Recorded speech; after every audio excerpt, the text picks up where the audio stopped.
Mais uma música aí, ali. Cabo, vamos lá. O Bruno e Marcos. Opa, Vou jogar vocês agora aqui. Não, todo mundo cantou Zé Rico. E vocês cantam Zé Rico também?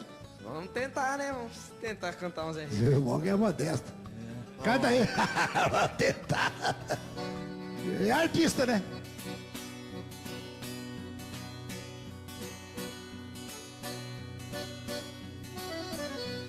Sente aqui comigo no sofá e vamos conversar. É hora de abrir o jogo. Nosso amor está indo água abaixo. Se deixar virar relaxo, temporal apaga o fogo. Porque você não olha nos meus olhos, seus beijos não têm o mesmo sabor, os seus carinhos não me faz dormir, nem soa quando a gente faz amor. Você só vai tomar banho sozinha.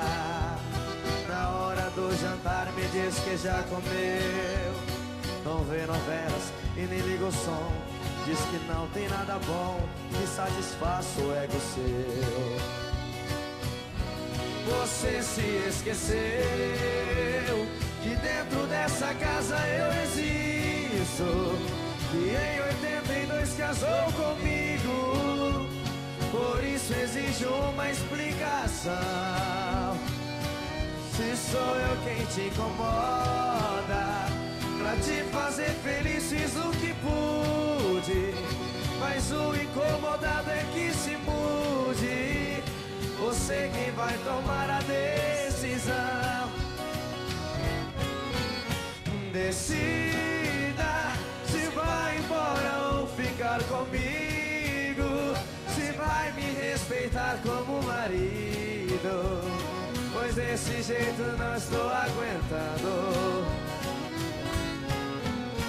Decida, compare de uma vez com esse delírio.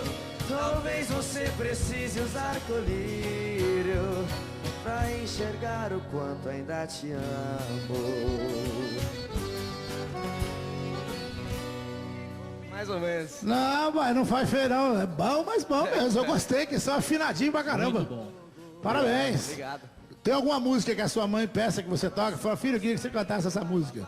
Ela gosta, que minha mãe ela gosta mais de escutar música internacional. E aí? Desde quando eu era pequenininho ela escutava. Flashback. É. Canta aí um pedacinho. Mas ela gosta um pouco de sertanejo, Marília Mendonça, as mulheres que cantam, ela gosta bastante, pede pra eu tocar. Mas ela já parou pra prestar atenção na letra das músicas da Marília? Não, Não para pra pensar não, qual é o nome da sua mãe? não. Marlene. Então Vou dá um beijão pra abraço aí, mãe. É, e você não canta nenhuma dessas internacional? Não canto. Passa por eles aqui no intervalo que o Arena Passa a aqui. bola. Aqui tem repertório.